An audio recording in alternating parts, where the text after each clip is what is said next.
Hello everybody, Nick Wolf here again. I want to speak with you a bit more about using the Value Zodiac to become more influential. Today is February 3rd, 2014, and the title of this discussion is Convincing the Gremlin, a New Way to Wield Influence. For the next few minutes, we're going to discuss a bit about human psychology and why Sigmund Freud was dead wrong when he described how it is that we come to decisions as people. I'm going to try and provide you what I think is a better construct to seeing how it is that we interact with others. And hopefully that new construct will help give you the tools you need to improve your effectiveness when you're trying to make a persuasive case to somebody.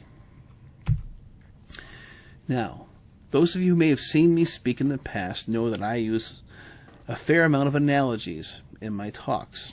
The reason why is that we can learn a lot from pulling our ideas from pop culture.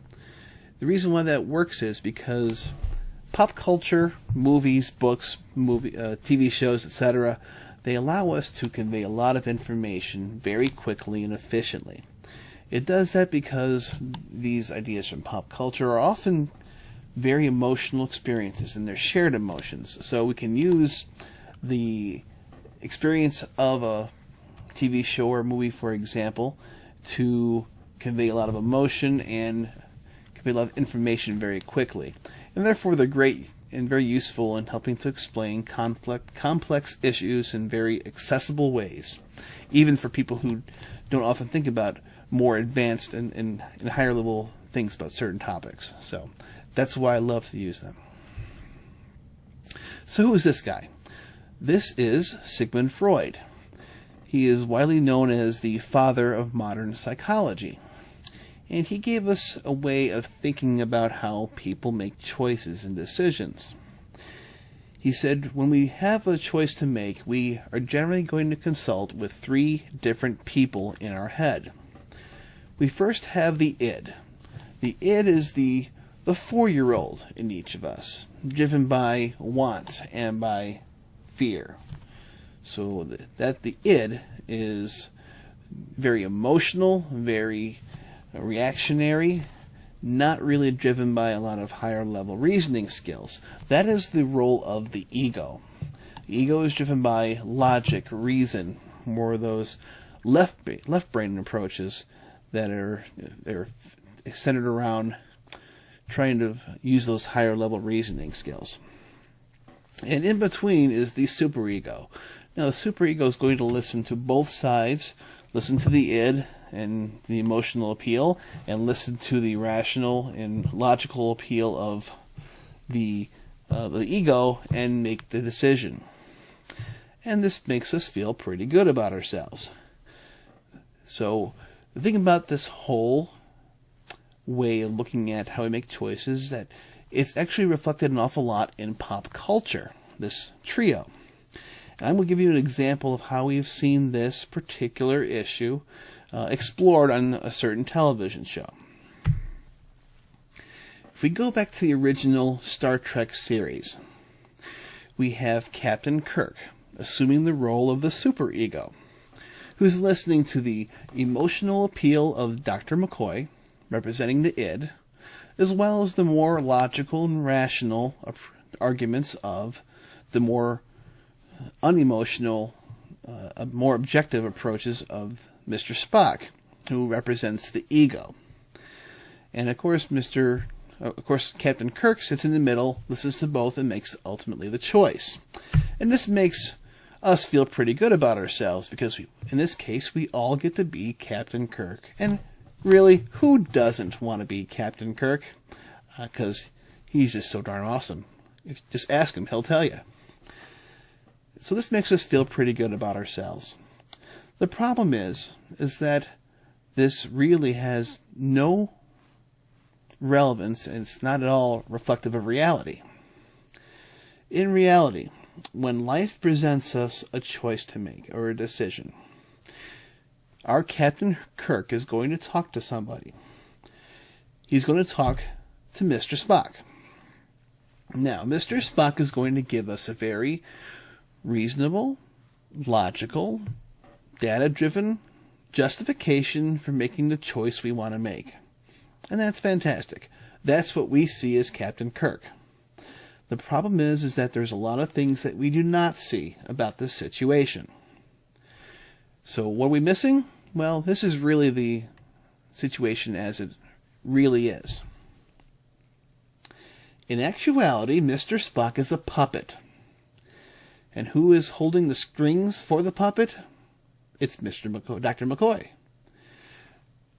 Generally, when we have a decision to make, we're going to look at that decision and have an emotional response. Now, as we take that emotional response, we're going to run it through our interior filters. And we're going to try and find a very logical, reasonable sounding, rational discussion and reason for coming to the conclusion that we are driven emotionally to make. Now, it's possible that you can actually move past this, but it requires a fair amount of training and deliberate action to really try to make a decision logically and rationally. But for the most part, probably 95, if not more percent of the cases, this is how we actually make choices. This is the process of rationalization. Rationalization may be defined as self-deception by reasoning. And this is really seductive. It's very powerful, but it's very hard to resist because we all want to be right, regardless of whatever topic is. And sometimes it's very important for us to create our own internal stories to make us the good guy. How is it that entire nations of people can think it a good thing to round up certain peoples and put them into camps, which happened not only in Germany but also in the United States? This happens through the process of rationalization. We do terrible things because we've convinced ourselves that we're doing the right thing. So, if we go where everyone has gone before, we know how it ends. You end up with a blown-up ship. And essentially all of your goals, ambitions, and agenda is going to fall away. So perhaps Star Trek is not the right analogy for us to use to really describe human behavior and motivation. Let's go ahead and look at another opportunity. This is Gizmo. Some of you may recall the cheesy 1980s era movie, Gremlins. Gizmo is the cute and cuddly animal that there's simple 3 rules for the care and feeding of gremlins. Do not put them in sunlight, do not get them wet, and never ever feed them after midnight. That's generally pretty good good discussion about all your household pets. In reality, there are 2 motivators of all human behavior: desire and fear. Desire is us wanting to make our world better, however you define that. Some people are driven right in the moment as trying to eliminate war, poverty, disease. That's a great desire. And it could be as simple as, today I want to have a steak sandwich for lunch. Also a desire. Really doesn't matter from moment to moment what it is. But that's one set of motivators. The other set of motivators are fears. Fears are the concern that our world will be worse in the future. Whether it would be or not, the fact that you have that concern is going to motivate you. And this is actually what motivates, or drives all of our human behavior: desire and fear. And if we understand this, we have some hope. If we do not, we're not going to be able to be persuasive. When we're trying to persuade someone, to influence them to our point of view, trying to generate buy-in, it's an emotional process. Again, unless we are trying to convince people who we've already persuaded, in which case, why are you doing that? Most likely they're going to have their guards up in front of you. They're going to be resistant. They're going to be trying to really take a more suspicious approach to your discussion. So they start in what I call the bad gremlin mode. And your job as a creative and powerful influencer is to help them make the transition to the good gremlin, to Gizmo. So that's our job as good influencers. So the first thing we need to do, keep in mind for this purpose, is to know who it is exactly we are talking to. Because a lot of us make the mistake of talking to this guy. Now we've already made that clear that this person is on guard against you. They are suspicious of you. They do not trust you. So your job is not to persuade the person in front of you. Remember how that turned out? Ended up with a blown up ship. So we want to avoid that. You want to speak to their internal gremlin. If you can get the gremlin on your side, remember the person trusts their gremlin. So if you can get the gremlin on your side, the gremlin is going to do the convincing for you. So you need to tailor your persuasive message not to the person in front of you, but to their gremlin. And that's great, Nick, but how do we do that? Well, for those of you who've been following me for a little while, you probably understand where I'm going to go with this. The Value Zodiac. The Value Zodiac is a powerful tool to try and influence that gremlin. And I'll tell you why. But first, remember what the Value Zodiac is. The Value Zodiac is a tool used to measure a person's worldview. It represents the 12 archetypes which describe human values. And because it does that, it allows you to really identify the primary motivators for an individual. And by discovering those primary motivators, you can craft messages that are going to resonate with that individual. It'll also tell you what messages to stay away from, because if you use the wrong one, you're going to generate resistance and not help them to lower those barriers of resistance. So when I talk to somebody trying to persuade him to my point of view, I am not trying to talk to this guy. I don't want to talk to this person. I want to talk to this person. So how can I help the person I'm speaking with make that transition, or to put me in contact with him? Well, let's go ahead and think about how we want to structure our conversation.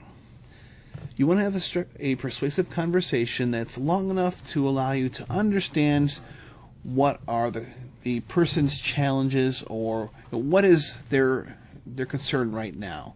And what this is the with them, the what's in it for me. Because if you can't really get that early on, why is this relevant to the person you're speaking with, they're going to very easily turn you out. So you want to go ahead and engage that with them early. Put another way, if you don't have the with them, you're going to be without them. Anyway, to identify, you want to have your conversation long enough to allow you to really key in on what is the archetype for that person. And you're only going to be able to do that if you keep that person talking. Because it's through that talking that you're going to be able to pick up the evidence to allow you to narrow down where it is that they are. Now, once you've done that and you've realized which archetype is probably the one to go with, you need to have done your homework ahead of time and prepared a quiver full of approaches that are going to appeal to each of the various archetypes. So now, having identified the archetype that's appropriate, you're going to pull out that argument from your quiver that is going to resonate with that particular archetype. And that's how you make a persuasive appeal. Now, as you do this, hopefully you're going to start getting some feedback from the person you're trying to talk to. You're going to see them hopefully evolve from that bad gremlin into the good one. They're going to stop questioning. See, questions when you're in a conversation like this is evidence that they are not with you. They're resistant. They're trying to poke holes in your argument, or at least to get an idea of where their weaknesses may be, if there are any. So as long as someone is skeptical, They're going to keep asking you questions. But hopefully, if you're doing this properly and you're answering your questions and moving into and re-attacking that particular archetype, you're going to start to see that resistance start to melt away. And you're also going to start seeing that in a physical way, not only in the verbal but also in the physical. They may start off like this or like this, having more defensive things in front of you, more obstacles. That is a sign of defensiveness. But as you start evolving from that bad gremlin into a good one, they're going to adopt a more open style. They're going to maybe sit back. They're going to open up their arms. They're going to start nodding. They're going to be more comfortable. Go from a high tension to a low tension demeanor. This is how you know that you are making your case properly.